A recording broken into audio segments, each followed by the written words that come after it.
Bonjour, dans cette vidéo, nous allons traiter la démodulation FM. Il existe deux méthodes de faire la démodulation FM, soit par la méthode non cohérente, c'est-à-dire à l'aide d'un discriminateur, soit à l'aide de la démodulation cohérente ou bien synchrone à la base d'une PLL. Aujourd'hui, on va traiter la démodulation non cohérente. Donc, le rôle du discriminateur, il sert à convertir le signal modulé en fréquence FM en un signal modulé en amplitude pour qu'on puisse utiliser la détection d'enveloppe. On commence d'abord par régler le signal informatif à 1 kHz et d'amplitude Umax est égal à 1 volt.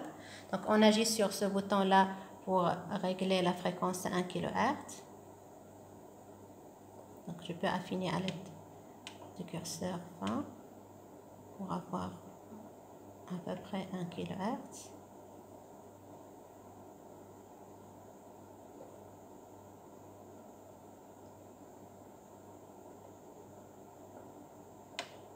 Voilà, et donc on va agir sur le bouton des amplitudes pour régler l'amplitude sur l'oscilloscope à 1 volt Umax.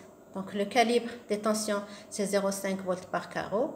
Donc on doit avoir 2 carreaux pour avoir Umax égale à 1 volt. Donc on fait augmenter l'amplitude pour avoir 2 carreaux sur l'amplitude. Donc ça c'est le signal informatif qui va attaquer le VCO. Donc on injecte le signal informatif à l'entrée du VCO et on mesure à la sortie à l'aide de la sonde de l'oscilloscope, on mesure le signal à la sortie FM. Donc on obtient un signal modulé en fréquence FM. Donc c'est ce signal-là qu'on va essayer de démoduler. Donc on va utiliser sur la carte de démodulation la méthode non cohérente à la base du discriminateur pour qu'on puisse utiliser la détection d'enveloppe suivie d'un filtre passe-bas. On raccorde la sortie de la carte de modulation à l'entrée de la carte de démodulation. Puis on va relier le discriminateur, la sortie du discriminateur à l'entrée du détecteur d'enveloppe. Et puis on va passer à un filtre passe-bas. Donc nous allons mesurer maintenant la sortie du discriminateur.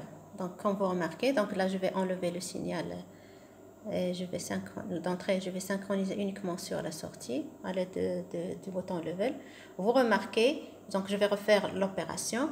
Donc on avait un signal qui est modulé en fréquence et on va trouver un signal qui est en même temps modulé en fréquence et en amplitude. Donc le rôle du discriminateur, donc c'est un simple dérivateur. Et on va obtenir donc l'amplitude de la porteuse qui va varier en fonction du signal informatif.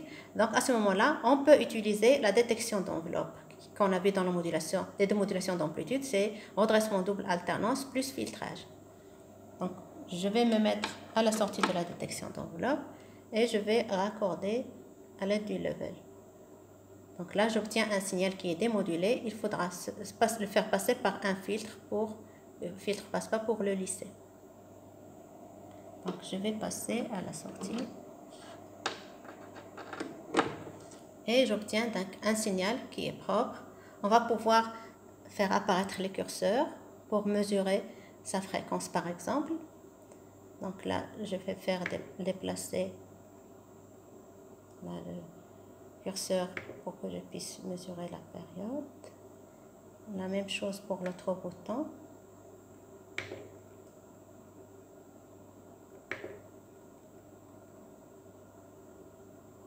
Donc là, on a exactement une fréquence de... je passe donc aux fréquences.